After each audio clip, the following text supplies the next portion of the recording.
Welcome to Group Dates and Hot Takes. I'm Sampy. I'm Christy. Let's talk about Bachelor in Paradise. Welcome back to the beach, everybody.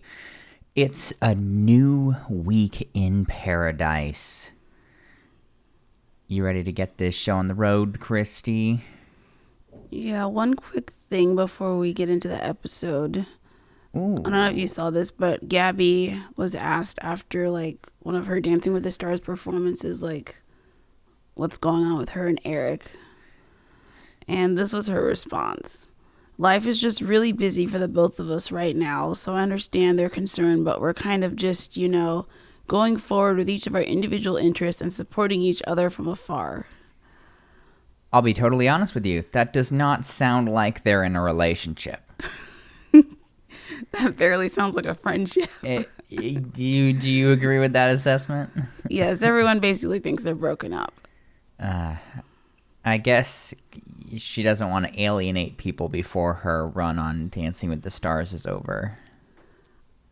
I guess not. I think it's been proven that when you're in a Bachelor couple, you just both gain from it. Financially, people unfollow you when you break up, so... You gotta keep that gravy train trucking along. That's really the lesson here, I think. Is she doing well on Dancing with the Stars? She's still in it? Still in the top 3 every single week. Okay, well, didn't she... I thought I had heard something about she had been like a collegiate cheerleader or something like that. She cheered for the Denver Broncos. Oh, okay. So, yeah. Well, I guess I'm not surprised. Honestly, it just feels a bit like cheating to me, like whoever that TikTok lady is, Charlie D'Amelio. So you're gonna go out and you've spent the past decade taking professional dance lessons and then go on Dancing with the Stars. It makes me sick. Yeah, every season there's a few people who are basically professionals. I am so angry about that. I am all about the integrity of Dancing with the Stars, as everyone who knows me will know. Well, let's get into this episode because we're at another weird situation where we're gonna get a rose ceremony this week. It'll just be 25 minutes into the first episode. Yeah, the timing is awkward. I mean, this is only our 3rd one and our 10th and 11th episodes. How is that possible? They are really stretching this out. I feel like we've been put in a medically induced coma and we keep getting woken up and expecting time to have passed, and it just has not. Well, let's start with poor Victoria. Poor, torn Victoria, who cannot decide who to choose. This should have been an easy decision. I mean, she keeps saying Alex is who she wants or what she wants in a husband. Right, but, Johnny just has those intangibles. And can you tell me what those are? Okay, that's a little mean. Look, I've been pleasantly surprised with Johnny over Paradise. I feel like we didn't really get much of him during Rachel and Gabby's season, and to be honest, we sort of got to the end without really knowing anything about him, besides just the fact that it sort of on the surface felt like he was maybe kind of superficial, hadn't figured things out, was more of like a playboy type individual. But I mean, he's been pretty solid through Paradise. I mean, he wasn't tempted to partner up with any of the new people. No, he was faithful as Brandon. But still, when you're comparing the two of them. See, I don't know. I think you're just distracted by Alex's beautiful eyes and massive pecs. I don't care about his pecs. Oh, but really? I just going off of what Victoria said. Well, she did say that she needs to be logical about this whole Johnny and Alex situation. Yeah, she's been going back and forth. She can't decide. She'll have to make a decision soon. And one thing that I think we maybe talked about it last episode, but I guess it does, in fact, turn out that they just didn't know who actually had the roses this week. That information was withheld. Yeah.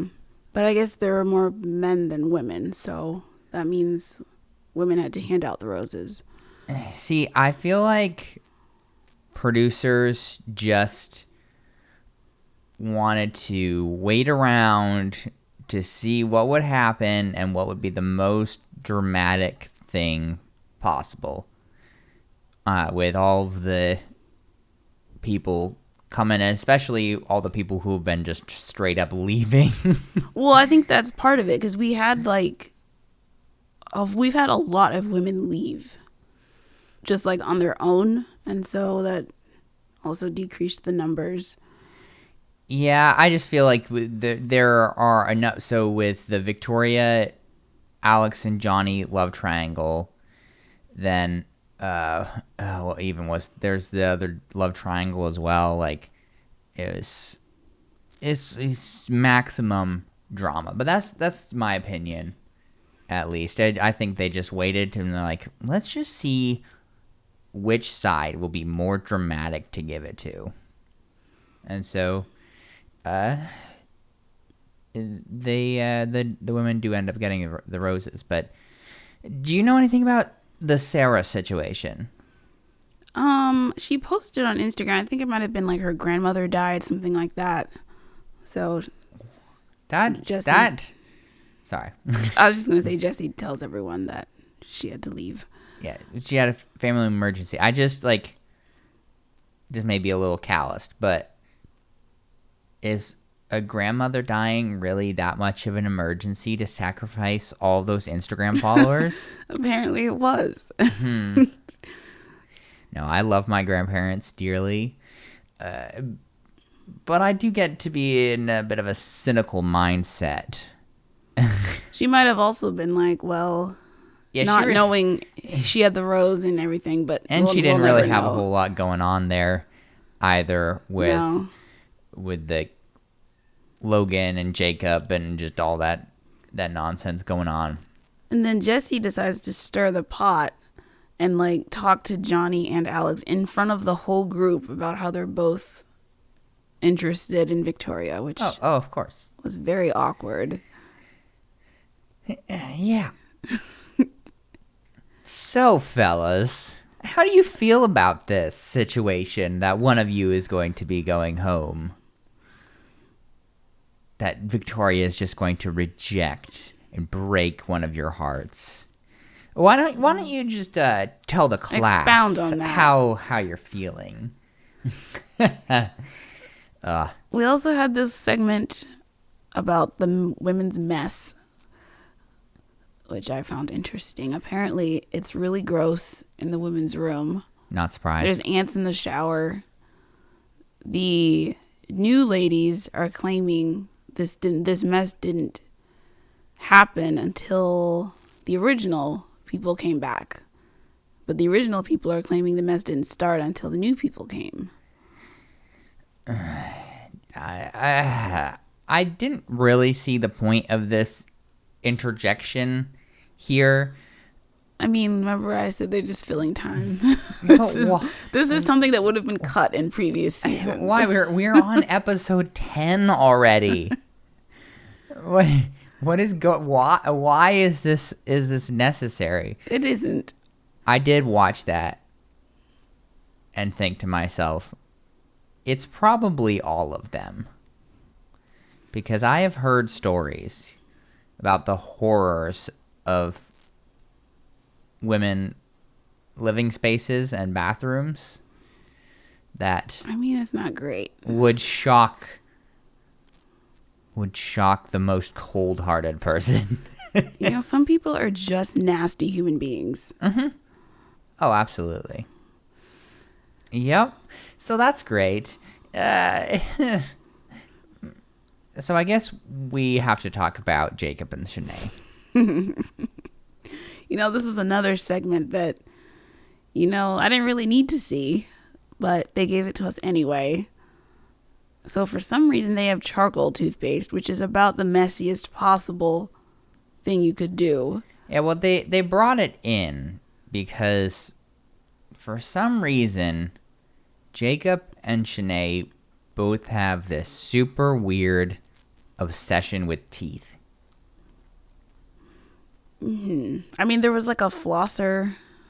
Yeah, so I guess she brought it up because she had noticed that Jacob carries around a floss pick with him everywhere, like one of those little plastic things it's just a length of floss between it, and so it's like a portable thing where you don't have to have the whole canister of floss. Anyway, he carries that with him everywhere, and she also cares about her teeth, and they both have amazing teeth, and it was a real bonding experience. I mean, it was also very gross. Really? I mean, they're like brushing each other's teeth, and then like they like touch each other's tongues. Yeah, so they started out aggressively brushing each other's teeth with the charcoal toothpaste. I have a great screen grab of that. Oh. Yeah. Gross. Yeah, and then they're just like, we're sticking out their tongue, being like, and like, oh. And then, of course, making out, because you can't do that and then not make out. Yeah, but it was even worse, like, before the makeout. They had this weird, like, alien tongue encounter. I don't know what was happening there. Ugh. Well, we can move on to Victoria and Alex and Johnny. Ugh.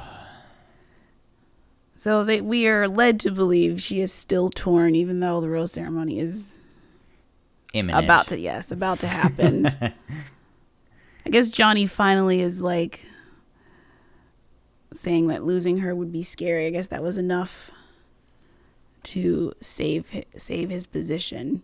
It almost seemed to me like he was just trying to play it cool, not act like he really liked her. Oh, absolutely. But like, what? That's not going to get you anywhere. So I think he wised up and was like, I need to actually say something.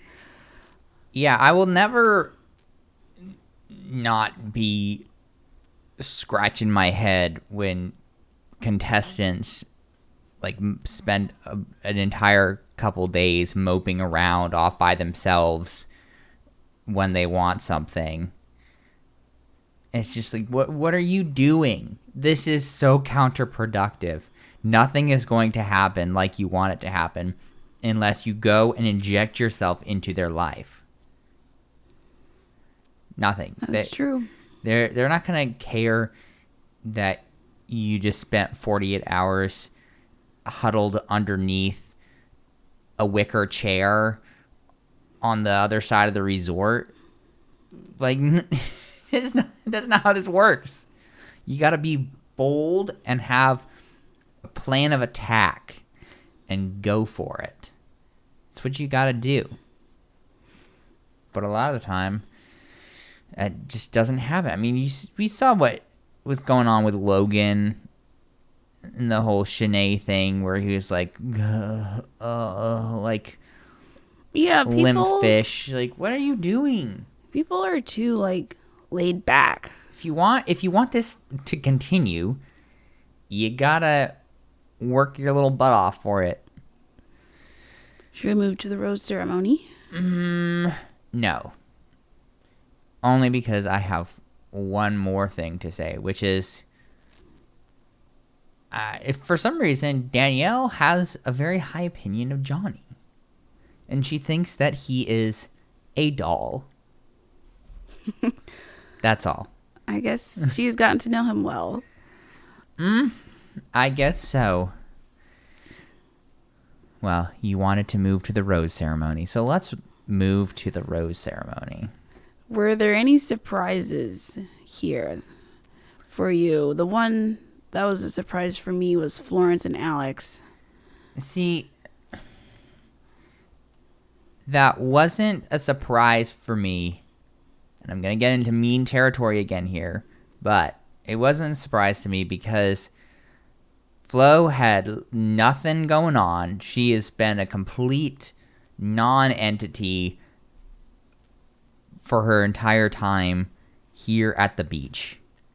And I guarantee you she was told by the producers, oh, of course, make sure that the big ol' sexy hunk of a man makes it another episode to continue to mess with Johnny's mind. Oh yeah, that's 1,000% a producer Rose. And actually she posted on, I think it was Twitter or something, that the two of them were together in BIP Australia, and they had traded friendship roses back then, so she was just kind of continuing it. But it's like obviously producers had a hand in that. Yes, the funny thing to me is that neither of them sound Australian to me. Yeah, well, I don't think Alex is claiming to be from Australia. I think he just went on that show. Okay. Yeah. I was gonna say he doesn't sound Australian to me at all, and then she sounds like some sort of European or something to me. Mm-hmm. Very, very strange. So, were you sad at the elimination? Oh, I don't even remember his name. Wow. The Thor body double guy. Wow. That hurts a little. That stings. You couldn't even be bothered to learn his name. Oh. Do you remember it? Yeah, I totally remember his name. So Victoria gets the date card. Now, wasn't it like Josh or something? Like I don't think it was Josh. So Victoria gets a date card. We don't have to move on from the rose ceremony. Oh no, we should. Yeah. I'm sorry. I was just trying to bring some levity to how depressed I was feeling and how unprofessional I was feeling. Oh, yeah, so... Yeah, she takes Johnny. Surprise, obviously. Surprise. How hilarious would that have been if after giving the rose to Johnny, she'd been like, actually, I changed my mind. It's a good thing Alex is still here. I know, that would have been some good drama. She's like, Alex, would you like to go on this date with me? Oh, Johnny would have exploded. That would have been something to watch. Yeah, no, it was the predictable Johnny one-on-one date. What am I doing? So, I want you to walk me through this date because I know you were a huge fan. Well, first we hike, and then we see them. You know, just as soon as you see the fire pit and the smoke, and you're like, oh, this is one of those This is another dates. Co-opted cultural appropriation. Indigenous ceremony that has been stolen by tourists. Yeah, just some sort of like fire ceremony. Like he tells them to get naked or strip down, which I don't know what that has to do with looking inside your heart. To find intentions. It's really hard to find those intentions if you have to look through a bunch of layers of clothing. I just know from my own personal experience, I just know it can be difficult because it's like polyester is it's synthetic. It's very synthetic and inhibiting. So yeah, I get that. Mm-hmm. And then they have to eventually, well, this might have been before they went inside, but Victoria said her intentions are to have a fresh start and progress the relationship. And Johnny's like, oh, is it my turn? After like a long pause. And then he's like, yeah, new beginnings for sure. Just copying what she said. Yeah, I got the impression that he was a bit uncomfortable with the setting. Well, yes, it does look uncomfortable. But it's important to say what's inside. Yeah, but then they go inside this, like, I don't know, smoker sort of igloo-looking thing. Is maybe some sort of sauna type structure. Yeah. So the inside is just more fears and speaking from the heart. Mm-hmm. So Victoria seems more satisfied with what Johnny had to say inside. Yeah, she was getting a bit uncomfortable with his discomfort. Yes. Like, I don't know if he's really meeting my expectations for this date. But no, he managed to rein things back in. And you know what? These darn kids are falling in love with each other. Yeah, although I don't think he said it back to her, though. She said she was falling in love with him, and he kind of was like, really? And then they kind of just laughing. Let's not talk about that. No, I don't know. I thought he had said something affirming. I could be wrong. He might have said something, but we'll have to review the footage. And of course they get in a hot tub and make out. Oh yeah, I mean the perfect cap to any bachelor date. Yeah, you gotta get that waterborne super bug infections as you sit there and make out. It's the Bachelor Nation way. They really their logo should just be a hot tub, honestly. I would be very interested to see how many hot tubs have actually been featured across the history of Bachelor Nation. That would be an interesting... Oh, you mean like how many they have in a storeroom somewhere? No, not even that. Just how many times a hot tub has made an appearance. Oh, I mean, it's almost every episode during a regular season. That number has got to be very high. So, we take a break from all of this drama for a little bit to see the classic solid relationship montage. I'm getting really tired of these, especially since it's just random cast members recapping who's together. Like, we can see who's together. We don't need anyone to tell us Brandon and Serene. Yeah, like the demographic of Bachelor Nation is not such that a good chunk of it should be in major cognitive decline where we need constant recaps.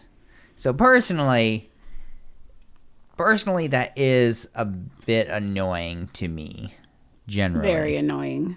Because it's like, yes, I know that Brandon and Serene are all over each other and definitely completely 100% formed this relationship here and not outside of the show, and that they will be together forever. Like, I know that already.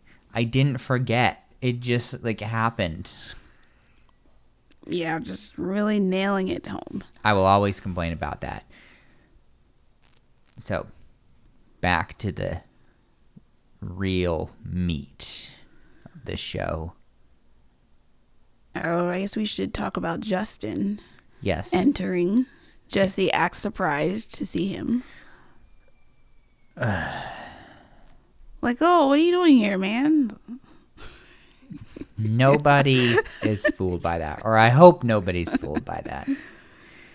I really hope. There must be somebody. Yeah, look, I do think that perhaps we have a bit of a jaded view, Perhaps. given our histories with the show and the granularity with which we look at everything that goes on. I'm sure there are many happy people out there who just watch the show and enjoy it, whereas we pick apart every little detail. So, yeah, Justin comes back, and I'll be totally honest with you. I am not happy about it.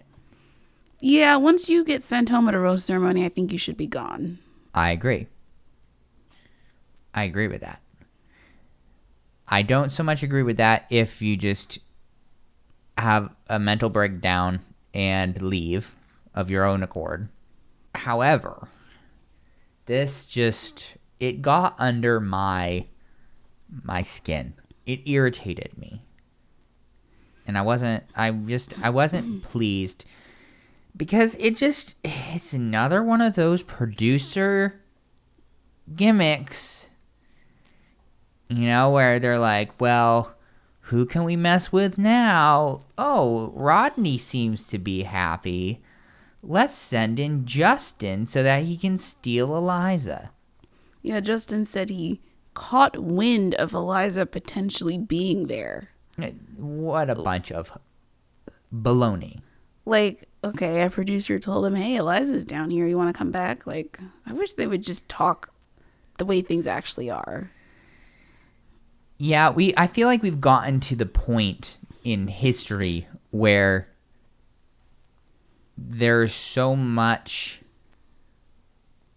that has occurred during and around and outside of these shows that maybe I'm completely off base, but it's got to be a good chunk of people now who are aware of the show. Yeah, I mean, even like scrolling through Twitter, I'm starting to see a lot more people talking about producers and their involvement. Exactly. And that's not that like the facade is breaking. Right. And I'm not going to sit here, as I always say, I'm not going to sit here and claim that that's necessarily a bad thing. Like, this is entertainment, right? And so, in my opinion, however it can be entertaining isn't a huge deal to me. I just get a little irritated sometimes when we're just expected to, like, give up our cognition and our viewpoints as viewers of this show to believe things that are just so patently ridiculous. Yeah, it's like they think we're stupid. It's annoying to watch that. And I don't appreciate that, because, like, the whole producer angle can be very fun and interesting. It's like, oh yeah, well, the producers are screwing with people again. They're, like, doing this or that. And there's a lot, I think, that can be interesting and engaging with that without having to kind of play peekaboo with us. We're like, oh, put your hands over your eyes. We don't exist anymore. And then here's Justin. Like, where did Justin come from? Whoa. Like, they just, it's irritating, because we all know, all should know at least, that this is totally producer driven. But they insist on just handling everything uber seriously as a facade, and taking the illusion of everything very seriously, when now that we're, this is the 8th season of Bachelor in Paradise, and we just had season 19 of The Bachelorette and season 26 of The Bachelor, right? Like, That's a lot of time for people to understand what's going on. Rant over. I apologize, everyone. Somebody had to say it. So there you go. I thought it was interesting seeing everyone's reaction to Justin coming back. Genevieve was not happy. She tells Rodney not to worry because his personality is terrible. That is hilarious. Mm-hmm. I mean, Genevieve is happy with Aaron in theory, so she shouldn't give two craps about whether Justin is back or not. I guess he got on her nerves somehow, or he just her interactions with him weren't very positive. I mean, and that's part of why I feel like I'm not happy that he came back.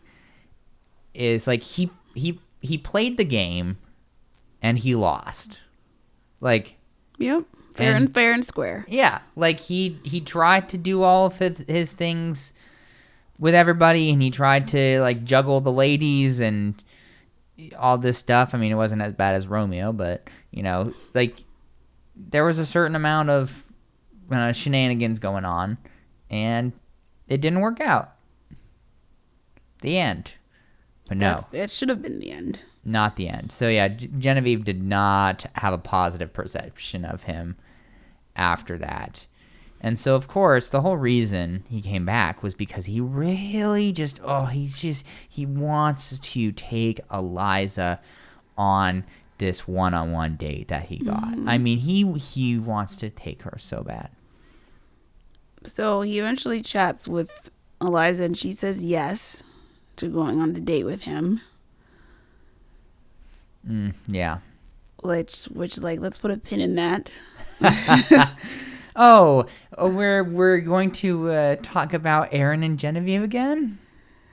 Well, yes, because this kicks off a whole series of drama between them, but Aaron doesn't like that Genevieve is still talking about Justin, which that's understandable. It is very funny to me that Justin coming back just about tanked their relationship. Yeah, because so explain to me from your perspective, what you think. So it seems the cause of this was. Aaron doesn't like that Genevieve seemingly would have stayed with Justin had he not acted the way he did after he went on the date with Victoria, I guess. And so in Genevieve's, or in Aaron's mind, he's only with Genevieve because she rejected Justin, not because she actually likes Aaron more than Justin. So that he was the second choice, yes. Essentially. He and Genevieve wouldn't have been together if Justin had behaved the way Genevieve wanted him to. Mm-hmm. And so that is upsetting to him. Yeah, these two are interesting to watch. Yeah, they don't... They're very hot and cold. Yes, they don't inspire confidence in me. They're very up and down. They're very side to side. Or inside out. Yeah, there was even a point where they were both at the bar with Wells and I guess somebody else, and Genevieve had to clarify, I guess, the whole story of what had happened, and then Aaron didn't like that, and Wells is he's not mad, but Genevieve can tell he's mad. I don't even remember what she said, but do you remember when she made that comment to him, and Aaron's like, "Oh, so you really do feel that way?" And she's like, "Yes." "Oh, no." Yes, that was right after this when she went and found him to try to explain everything. That was very funny. Yeah, just one of those slips as you're talking, or it's no, wait, no, that's not what I mean. No, so I was your second choice. Yes, I mean no, that's no. You were always my number one. What a disaster. Yeah, because Aaron's even like, yeah, if Justin made you feel good, you'd still be with him. So yeah, they kind of just go back and forth. that is true, but that's also paradise. Yeah. I feel like Aaron got a little, I mean, he even said he's sorry for being sensitive and overreacting. Yeah, you kind of, there are a lot of strong emotions created by the beach and everything that goes down on the beach.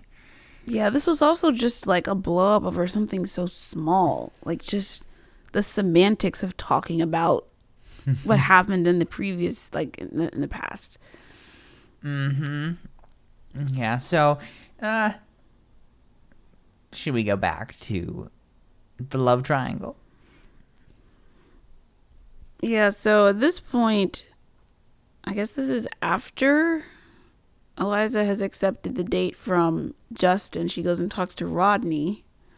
And Eliza's hoping he'll tell her not to go.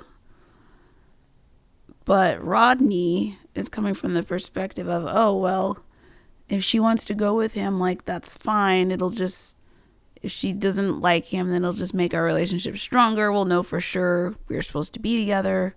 I don't want to stand in her way type of thing. Well, that was the wrong decision. Except it's technically the right one, but it's the wrong one for Eliza, in my opinion. Yeah, you end up having a lot of these sort of test situations. I don't like that. Don't play games. Just be direct. Yeah, I mean, say what you mean. Don't like let me assume the other person is going to say this. I mean, I feel like she basically did. It's just that he didn't respond in the way that she wanted him to. So I don't know if I would necessarily say that she was playing games, because I do think that she communicated, at least to a certain degree, that like because didn't she actually say that she wanted him to tell her not to go on the date? Yeah, she said that I think after.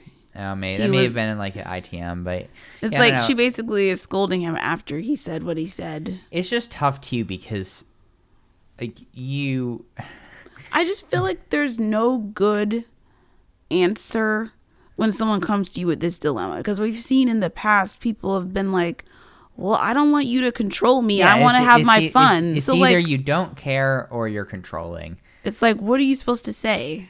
And I also this is just not the ideal set of circumstances either. Like, you're really going to go to somebody and give them like this ethical in some way like test, and the person is probably just wasted out of their mind. Like, we had this exact same thing play out again later with Logan, and I'm just like watching him, like, that dude is so hammered. Like, how are you expecting him to engage with you on any sort of meaningful level? Like, so, and I don't know if Rodney was actually inebriated here, but like, it's tough to put somebody in that position,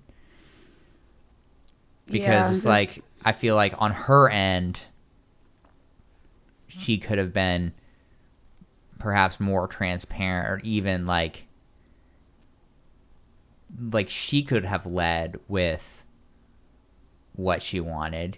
You know, like, if she really was invested in him being like, no, don't go on the date, why don't you show your commitment by being like, hey, I'm not going to go on that date? Yeah, I mean, I think it was actually the next episode she says this, but she said she hadn't made up her mind. Well, you accepted. So either... Am I crazy? Like, didn't she actually accept the date? So either she's lying or they aired it out of order. They wouldn't do that to us. I mean, They've done it before. I don't know. I couldn't tell whether it was out of order or not, but the way it was presented to us, she literally told Justin yes. Yeah, it didn't look the greatest the way that it was presented, but I wouldn't put it past those diabolical producers to mess with us in that way. Yeah, it's tough to be in that situation because, in my opinion, there isn't a whole lot to be gained by beating around the bush and being like in your ITMs, oh, but I really wanted this person to do this. And then when you're actually talking to them, you're just like, so, not actually saying that. Yeah. Ugh. We So that's also fun. see another chat with Genevieve and Aaron where they kind of make up from before. Like I said, hot and cold. Yep. What did you think of Eliza and Justin's date? That is a good question. For me, it was just kind of a lot of platitudes and niceties and we're having a great time sort of thing. That has never happened before. Until then, there was a bug on Justin's shirt, which was, I need more moments like that during dates to keep me interested. Yeah, he was freaking out pretty good. It was a huge bug, though. Yeah, I know. I would have flipped the table.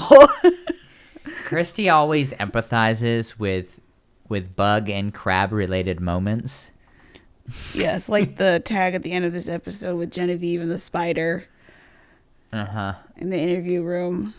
I can't deal with that. Yes. Christy does not have this resort high on her list of places to visit. Oh, it's at the bottom. The crabs alone. But the crabs they're so friendly. No, I don't like them. Oh, unbelievable. They just want to be friends. That's all.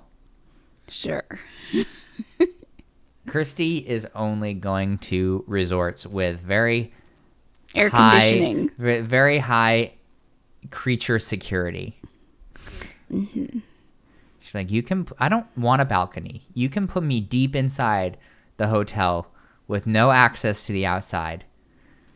No creepy crawlies in my bed. I don't want a crab crawling up the balcony. No. Well, is there anything else you wanted to talk about for episode 10? Or can we? Nope. That was it, I think. Well, then let's talk about episode 11. So, basically, we start with Hayden arriving. There was like a big bonfire, but there wasn't really much that happened there. You don't want to talk about the big bonfire and Paradise High? I mean, what do you have on it? Because he's like, I don't take notes on stupid things. That's not true. Yeah, that really isn't true. No, I didn't have a whole lot about it. It was just funny to me, the resultant things that sometimes come out of the deep, deep boredom that a lot of these people deal with during Paradise when they're not the focus of attention. Yeah, I mean, everyone's just relaxing at night. Well, I think the big takeaway was that a group of them, and I don't remember who it was, came up with this whole thing of basically assigning a high school role to each of these people because they were bored during breakfast. That was the whole thing. So, like, Wells was like the principal or something, you know, and everybody was somebody. Logan was like the hippie drug dealer, things like that. So yeah, that's all I have. We can talk about our villain of the week. I can't believe they brought this guy back. Yeah. I mean, they show the montage of the rough around the edges comment. Yeah. And all his other transgressions. Yeah, because you really have to get the whole picture of all the people currently at the beach who know about him or don't know about him, everybody's getting the scoop, everybody's finding out the information about him and all of that. Can I just say, though, Hayden talks about Rambo like Pete talks about pizza. He just won't stop talking about his cancer dog. I mean, that's all he's got to talk about, seems like. Ooh. That's spicy. I mean, Shanae asked him, what are your values? And he said, I have a golden retriever. What a great vision statement. My values are, I have a golden retriever. Oh, and then we learned this little tidbit from Tyler that Hayden has spent $80,000 on surgeries for his dog. We later learned that is an underestimate. Yes, it's in the six figures. 6 figures apparently. That is insane. Yeah, I just feel like if you're terrible with managing money. Like 6 figures. Well, people have different priorities. Still. That is so much money. Look, that's a down payment on like 3 houses. Like, not in this economy. It used to be. It's a down payment on 1 house. Yeah, I do personally have a hard time reconciling that with reality. That is for sure. I mean, I guess it partially depends on what his financial situation is, because I don't know what he does. I don't either. How does he have $100,000 lying around to spend to keep your dog alive for another year? I mean, I don't know. Maybe he did a GoFundMe. A lot of people do that. I've seen people trying to raise like $25,000 for pet surgery and stuff before. I don't, and this is tangential, and I apologize, but I feel like this needs to be said. I don't really get it from a money perspective, but I also just feel like it's pretty selfish to put the dog through that. Given that, like, dogs can be very intelligent. I think golden retrievers are pretty intelligent, but like, it doesn't have the big picture. Like, it doesn't, like, I'm sure it knows it's sick because animals have that intuition, but like, it doesn't know that it has cancer and that, like, why it's going through all of this stuff. I mean, you're talking about surgeries, all sorts of crazy stuff just to extend this poor dog's life by a little bit. From what I think Florence was saying, that's just it's a lot. It's a lot of money, and like, there's no guarantees that the dog is even gonna make it another year. Yeah. And so I get that people have different priorities, and I get as somebody who grew up with a lot of pets and animals and stuff, like, I get having a really high bond with your pets, but at a certain point, you're just like extending the poor thing's suffering so much, and that in particular made me uncomfortable because I feel like it kind of gives a little bit of a glimpse into him as a person. Because it almost gets to be this like narcissistic type thing where it's like it's really all about him at the end of the day.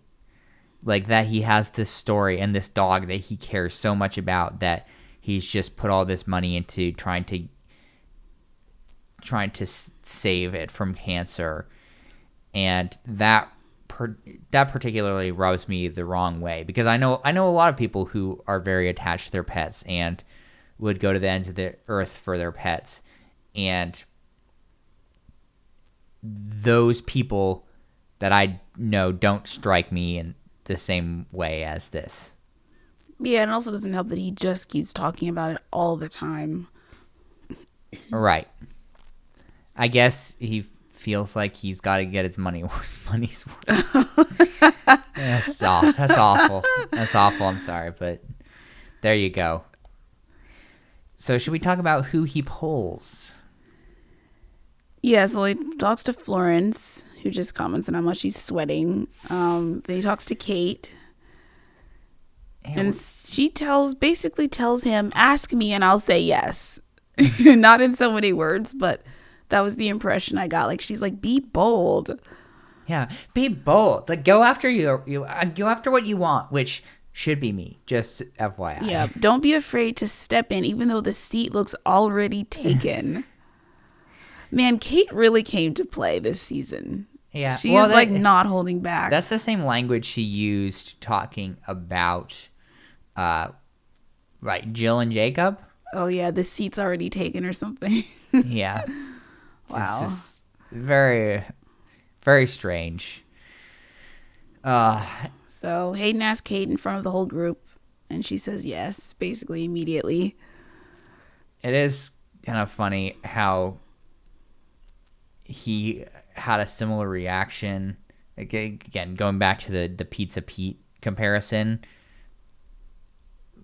I feel like there was a similar reaction to him as there was to Pete when he was pulling people.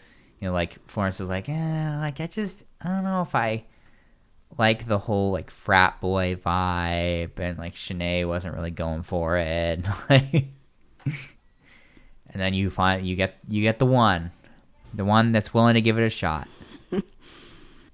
So I feel like we get a repeat of the previous Eliza and Rodney situation here with Kate and Logan. So walk me through that, because this was also super fun. Well, he basically told her that she deserves the full experience, and he doesn't tell her not to go. He also, like you said earlier, is like drunk. His eyes are half open. He seemed so drunk. He's just out of it. Just like barely conscious. I think he was just, I don't want to deal with this right now. Like, go on the date. And that was once again the wrong response. Yeah, look, she wants him to fight for her. She wants to feel wanted. She wanted Logan to stake the claim, in her words. I don't know. That just seems so toxic to me. Yeah. And I'm not even just accusing her of this. I don't appreciate all this vibe that happens a lot. It's like, why do you want this whole thing to be such a painful experience? Just like, why should he have to jump off of a cliff for you? Like, if you like him and he like you, just exist normally. Is that too much to ask? Also, once again, she's already said yes.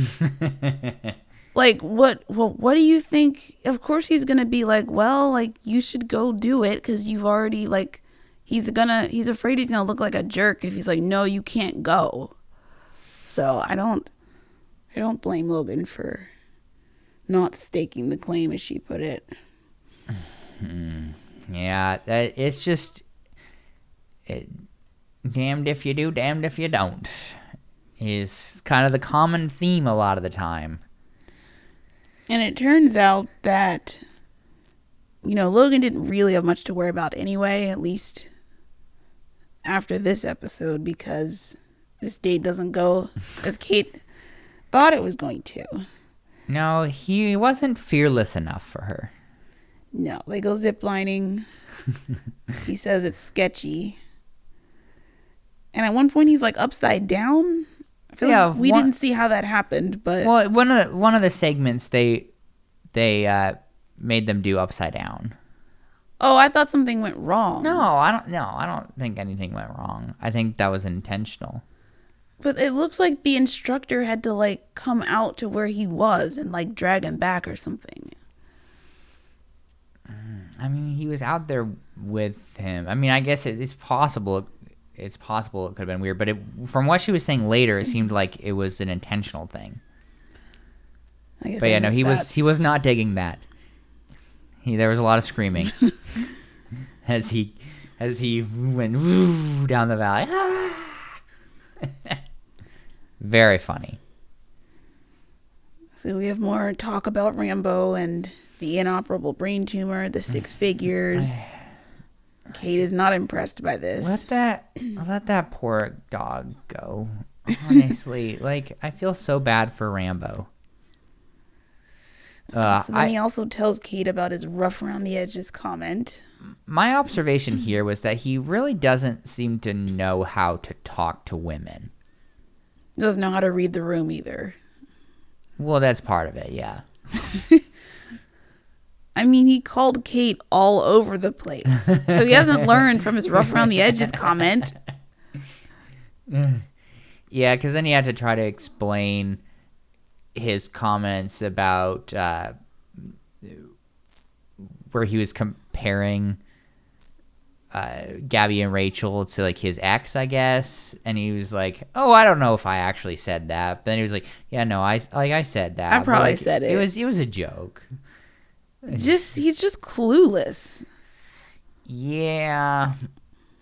He also says, "I'm a nice guy," but I don't think Rachel and Gabby were there for the right reasons. Like, how did you think that comment was going to go over? This is now another season and you're still trashing the previous leads. Yeah, I have a hard time thinking that he'll make it very long. It seems like just a carbon copy of the Pizza Pete situation in every aspect. I mean, maybe it won't be quite so traumatic of a leaving, but man, what is going on, dude? Like, go to school and study social skills or something. Like, it's kind of painful to watch. Well, can we move on, please? Yep. Thank you. So Eliza is still torn between Justin and Rodney. Then we had this real awkward conversation between Justin and Rodney. Yeah, because they may have a problem, but they're still bros. For the moment, at least. Mm-hmm. So, yeah, nothing really comes of that. Just a lot of uncomfortableness. Yeah, there isn't really a good way to resolve this. Mm-mm. It's just going to be a disaster, I would imagine. So Rodney now regrets what he said the day before, and... Well, of course, now that she's told him, bro, you effed up. Mm-hmm. Though, Andrew thinks that Rodney is the better choice because he's ready for, quote, the real thing. Would you agree with that? Is Rodney ready for the real thing? I mean, Rodney seems nice enough. I mean, everyone seems to like him. Well, everyone, that is Christy's rave review of the week. Nice enough. He is nice enough. I mean, I don't have anything against Rodney. Unbelievable. That was so lackluster and sad. I don't know these people well enough to make a full judgment. From what I've seen, he seems likable, but... I'm sorry, but that is hilarious.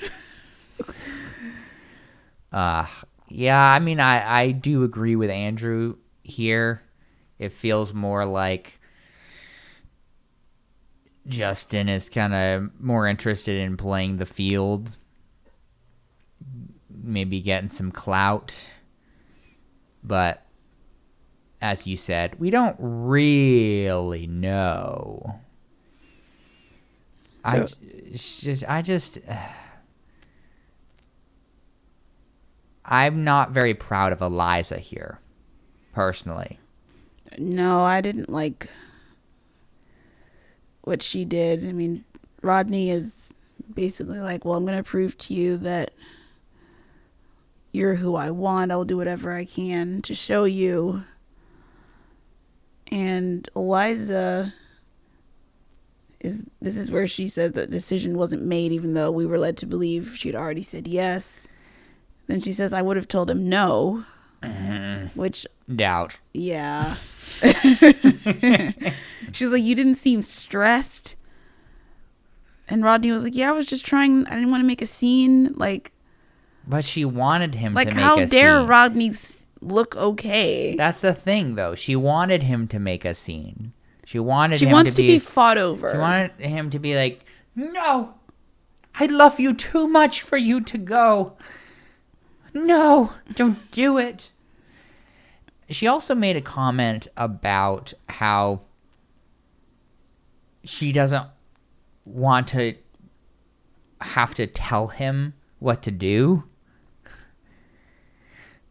Which is like, I mean, yeah, maybe if you're like years into a relationship, that would be concerning if the other person still had no idea how to, you know, be on the same page with you and stuff. But it's like, you've been with each other for 10 minutes. You're not going to give him any leeway here and just be transparent about how you feel and express the things that are actually important to you. Yeah, she also says, if I was your only focus, you wouldn't have let me go on that date. Which, like, wouldn't have let me? That's weird. Like... Yeah. Warning to our viewers, the relationships depicted on this show are not always the most healthy, and I would advise against replicating them in your own lives. Yeah, definitely not. I mean, after this convo, she goes and makes out with Justin. Yep, just immediately from this conversation to just make out time. We got lots of B-roll shots of sad Rodney. Yeah, hopefully he couldn't see it happening at least. That was what I was hoping there. I was like, oh, at least let him not be in view of that. Preserve him from that. So next we see the twins arriving from Rachel and Gabby's season, Justin and Joey. No. Exactly. We did not need them. No. Let me just say again. No. No. Yeah, this was not a welcome addition to the cast. They're like, what, 23, 24 years old? Yes. Something like that. They seem even younger than that. They don't look serious at all. They just have very young faces, and I think the twin gimmick works against them. Yes, because they are immediately not a real option. Yeah. Because even though they're not that much younger than some of the people, when you combine all of those things together, it's very off-putting for everyone, I think. Yeah. Except for Flo and Shanae. Well, look. Sometimes you gotta get a little excitement in your life. I mean, I don't know. Even the twins coming in, and they're both wearing the same shirt. When they claim they didn't plan it, but come on. And they're both wearing very, very similar like necklaces. It's just like, but one of them is gold and one of them is silver. And so this one is the gold one and this one is the silver one. And it's like, I will never remember which one of you is which ever in my entire life. I will never look at one of you and go, oh, that one's Joshua. It's not even, neither of their names are Joshua. But there you go. I don't even remember, like, Justin and Joey. Justin and Joey. Yeah, over it already. Yep. So then we see their double date, and for some reason Wells is there, who claims he has picked up a couple of shifts, which is a complete and utter lie. He just wanted to be there to humiliate them and make fun of them because they need to do cantina games, which is code for complete nonsense. Yeah, first body shots, and someone asks, "Got any lint in there?" That is disgusting. No. I would rather die. And honestly, that wasn't even the most gross thing they had to do. No, it wasn't. Tell us about the other gross things they had to do. They did the margarita bike wasn't gross, I guess, but then they were like stomping on tomatoes with their feet like in a big vat. And then there was the armpit lick, because there was like this wheel that they all had to spin and then do something gross on it. I don't remember who licked who. It was Flo licking one of the twins. Whichever twin she was responsible for. That is just an immediate no. Not happening under no circumstances. Not licking anybody's armpit. Christy was very triggered by this date. Like at best, you get a tongue full of deodorant. At worst, it's like real musty and nasty and sweaty in there. And probably the latter because they're in Mexico with no AC. Christy was very upset by this. I thought she was going to throw something, to be honest. She was looking very upset. Yeah, after every single thing that happened, I just wrote whatever that thing was and then multiple question marks. And then the next thing happened, I was like, this thing, multiple question marks. Like, Shanae having to hold an egg, like, between her butt cheeks while kissing. What is that? What? Like human burritos? That was real gross, too. They got doused in beans and cheese, salsa. That was real nasty. I just... What was going on? Did they run out of ideas? Yes. Yes, I'm sure they did. They need fresh blood, Christy. They need a new ideas department. Because this was very gross. Have you seen the internet's response to this? Not really, actually. I didn't go looking for the response. There were other topics, I think, that were more captured people's attention, but... yeah, well, I guess that's not super surprising, but still. Ugh. Yeah. Ugh. So...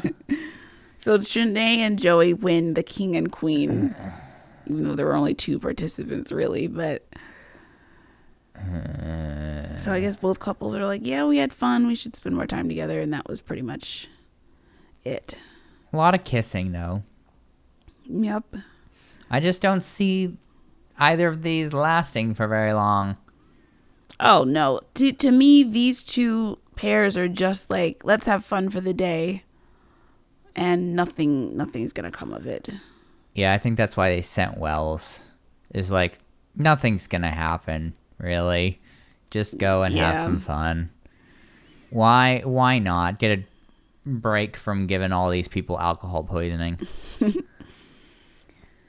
So the rest of this episode was Aaron and Genevieve, I think.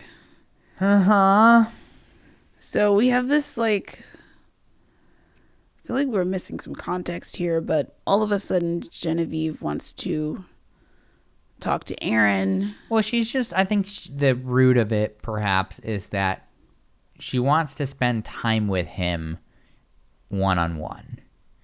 And Aaron is one of those people who is very much into the whole vibe of being in Mexico. Yep, with all his friends, hanging out, playing games. So with all his friends, they're like running around on the beach, they're like playing football in the pool, they're chilling, like that. He enjoys that quite a lot.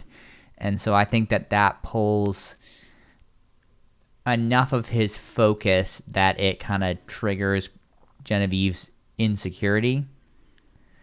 And so it's just we don't there's so many hours in the day, though. I just have a hard time believing that he hasn't spent any time with her. Yeah.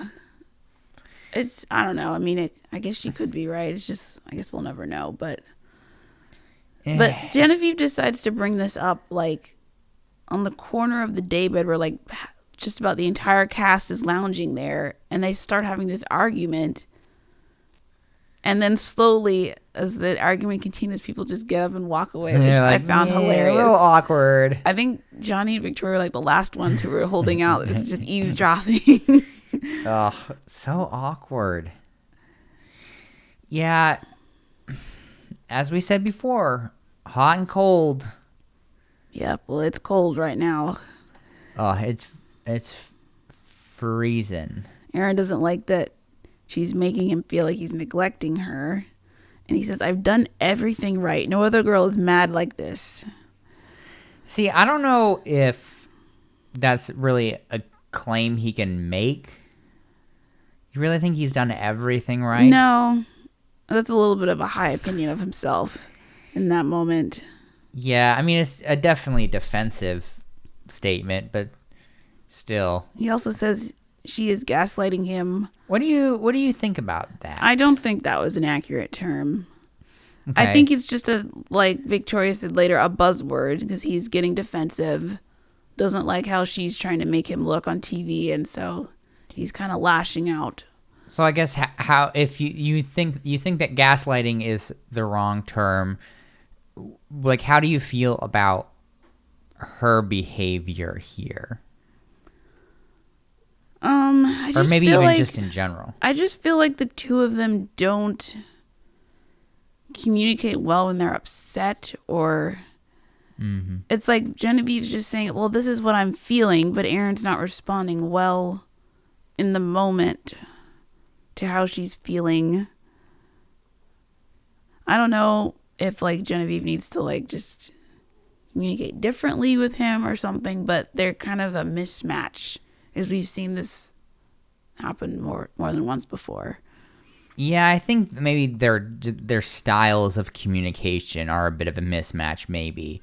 And so the way that both of them go about trying to identify and describe what they're dealing with or what they're trying to get across ends up being packaged in a way that hits the other person in all the wrong spots. Yeah, because Genevieve comes with her feelings and Aaron immediately takes it as an attack.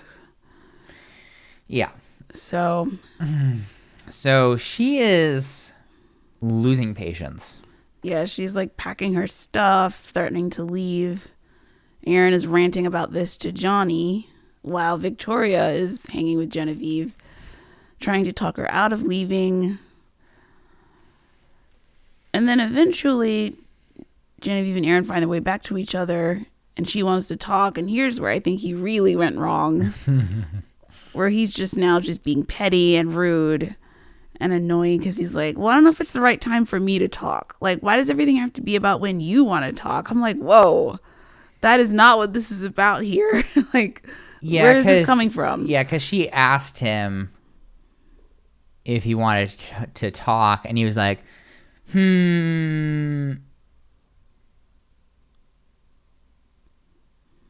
yes. Yeah, that was the totally wrong response. Except it felt longer than that. Yeah, and this really is like the final straw for her. And yeah, I just feel like this was always going to be what happened.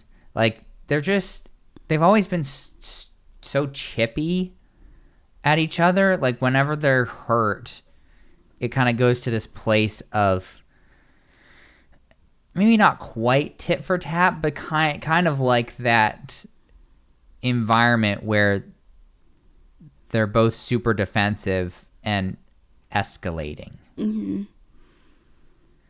Yeah. So after she grabs all of her stuff, she's over it. Aaron goes after her in like this little walkway area with Victoria and Eliza, I think, kind of eavesdropping on them. Mm-hmm. Yeah, we get a little cut to Michael. Yeah, I don't know if their relationship is salvageable. So, like, eventually, after a bunch more arguing, she admits she was falling in love with him, and that's why she wanted some alone time with him. And he was like, the things you do can deeply hurt me because of how much I care. I'm falling in love with you too. And we were led to believe, oh, this is great romantic moment with like Victoria and Eliza being like, oh, that's how you really know it's love, when you can fight like that or something. I'm like, no, this feels toxic. Like, this doesn't feel right. You mean that people in relationships shouldn't want to destroy each other regularly? No, not really. Well, that's just like your opinion. Yeah. So for the moment, they're back together. Yeah, they're happy, and we go back again to Michael, who's like, no, they always had it in them. Like, why was this even necessary? Man. Well, do you want to tell me about the end tag? Do you even remember the end tag? I don't remember what the end tag was. Oh, you don't remember the end tag? The end tag was, everyone was very confused about the whole eggs up the butt situation, because Shanae was telling it like they shoved eggs up their butt, when really they were just like holding eggs between their legs. And I was like, what? You shoved eggs up your butt? And she's like, yeah, it was super difficult. And like all this stuff. Oh, unbelievable. Funny, but highly inappropriate. Just a little bit. We try not to talk about shoving things up butts on this show. This show is supposed to be family friendly. Hey, we never claimed that. Neither does the show. Well, the show definitely doesn't. I mean, we are as family friendly as the show is. Is that true? Hey, if you're listening to this, I'm assuming you have watched the episode. Well, that's probably true. We don't black box anything, though. That's true. And I don't even censor when I say poop. So, wow. There you go. That's just how it is. Do you have any last words for us? Do you have any other news from Bachelor Nation that you neglected to tell us? There were a bunch of like weddings and engagements last week. Oh, really? Well, Joe and Serena got married, like a courthouse wedding. I think it's because of her citizenship, something to do with that. Because she's Canadian? Yeah. So they're going to have a regular wedding next year, but... Garbage Joe. Wait, no, not Garbage Grocery Joe. store. Grocery. I'm sorry, Joe. What, for some reason... Garbage Joe. For some reason, I don't know why I have that attachment in my mind, but ever since we watched this season, I just somehow got that stuck in my brain that it was Garbage Joe and not Grocery Joe. Oh, I'm sorry. I like Joe, okay? Yeah. Grocery Joe is great, right? And I apologize. I did not mean for that to happen. Anybody else interesting? Astrid and Kevin got married. They met on Paradise.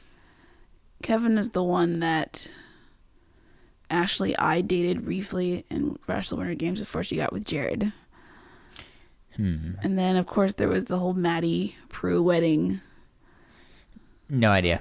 She was the one Peter dated for like she's like the two Uber days. virgin. Yes. Who yelled out in the middle of her wedding ceremony, I get to have sex for the first time tonight. So I don't understand people who make that their personality. I don't.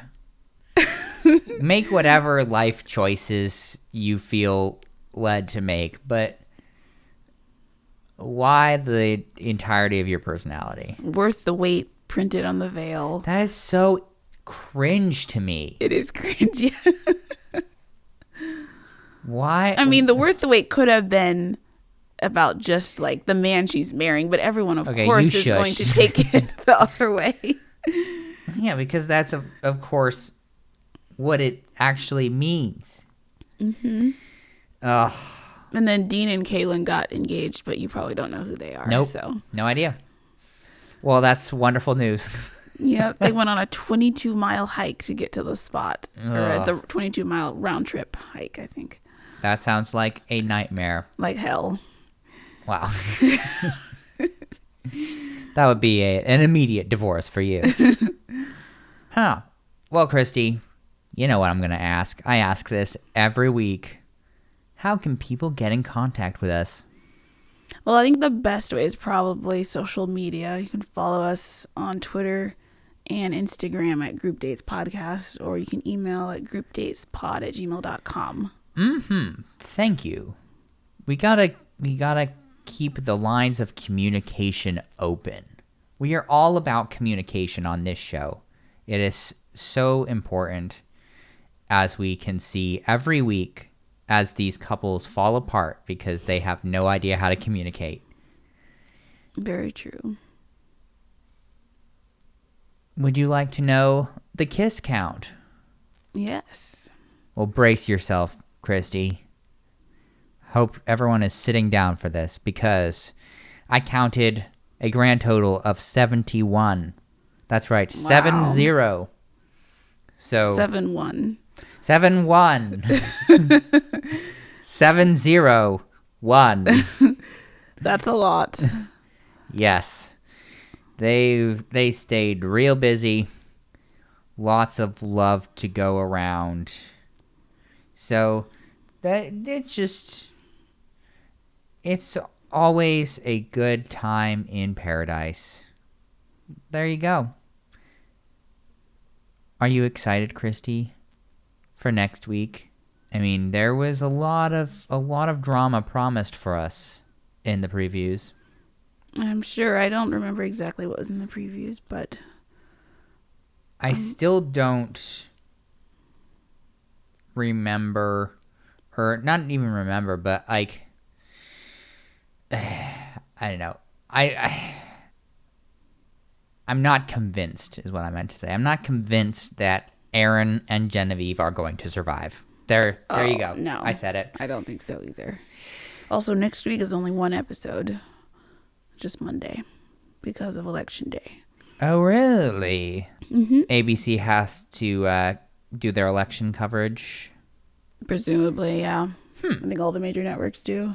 Okay, well, maybe we'll have a super short episode next week to compensate for this super long episode. So there you go. We'll see.